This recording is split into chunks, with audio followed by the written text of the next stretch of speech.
are a lot of different things that you and I can pursue, right? And we do pursue them. Careers and relationships and goals, our dreams, financial stability, right?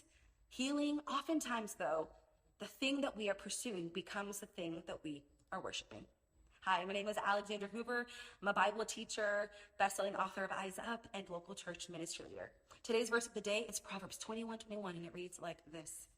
Whoever pursues righteousness and love finds life, prosperity, and honor.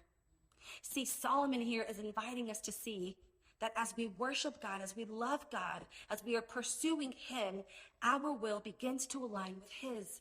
And the overflow of that is a life that is full of honor, of prosperity in him, of knowing how to live and love from a place of Christ likeness.